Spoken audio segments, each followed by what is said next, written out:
Have you ever wondered why some people seem to give so much, and yet their lives do and seem to reflect the blessings they expect? It's a question that can be confusing, but the answer goes deeper than our wallets. God isn't just looking at the amount we give. He's searching for the meaning within our souls.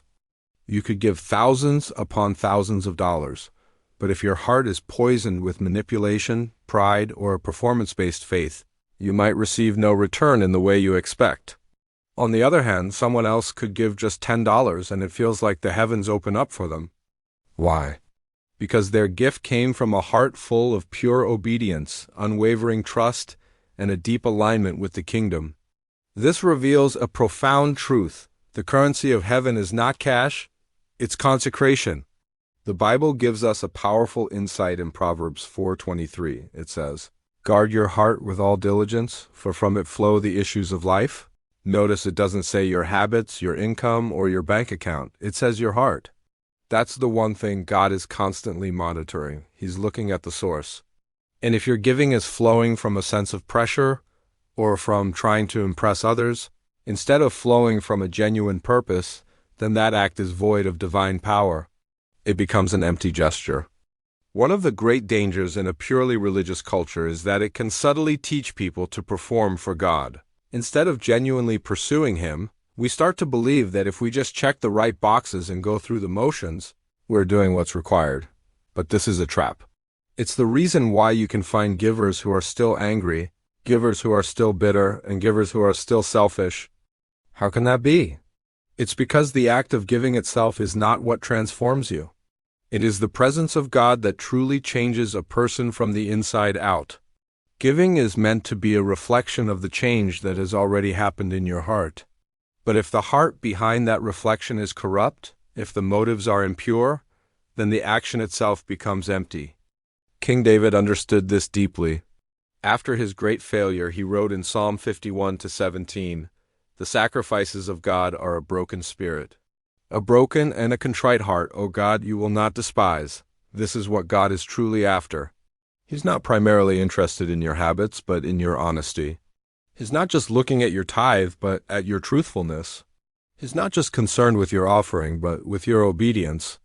So, the real question we need to ask ourselves isn't, am I giving faithfully, but rather, am I giving from a faithful heart? This changes everything. It shifts the focus from the external act to the internal posture. Because God doesn't just count what you give, He weighs it. And He weighs it on the scales of your heart's posture, your true motives, and the depth of your faith.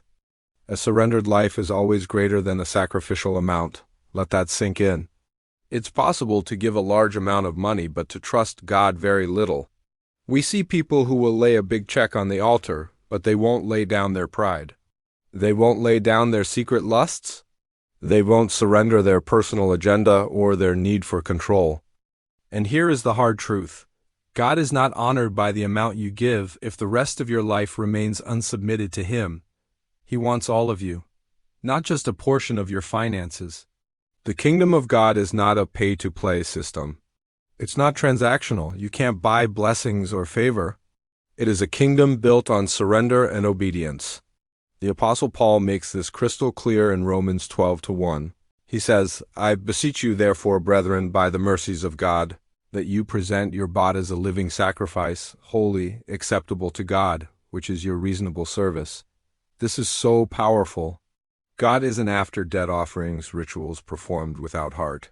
He's after living obedience, a life that is fully and continuously offered to Him. You can't offer God a tithe on Sunday and then withhold your thoughts, your decisions, your desires, and your will from Him Monday through Saturday. A surrendered life means every part of you belongs to Him. So what does this look like in practice? It means before you even think about what you're going to give, you first check the state of your heart.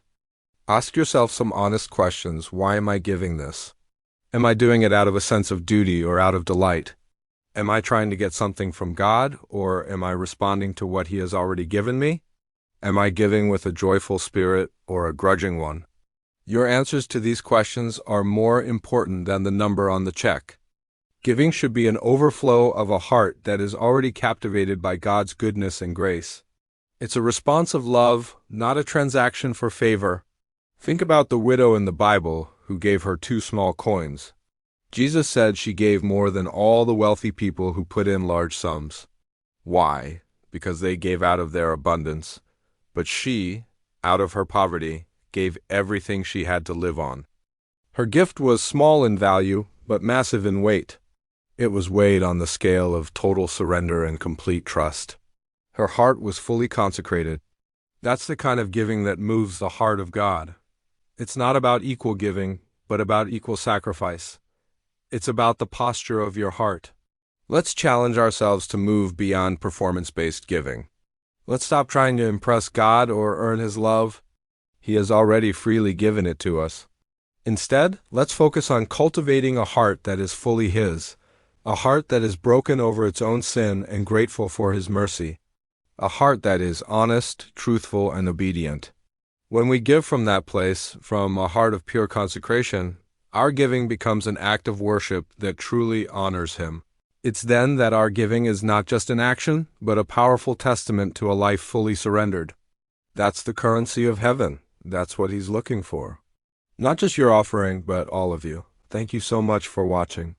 If this message resonated with you, I'd be honored if you'd like, subscribe, and share it with someone who might need to hear it. Let's continue this journey of pursuing God with our whole hearts together. See you in the next video.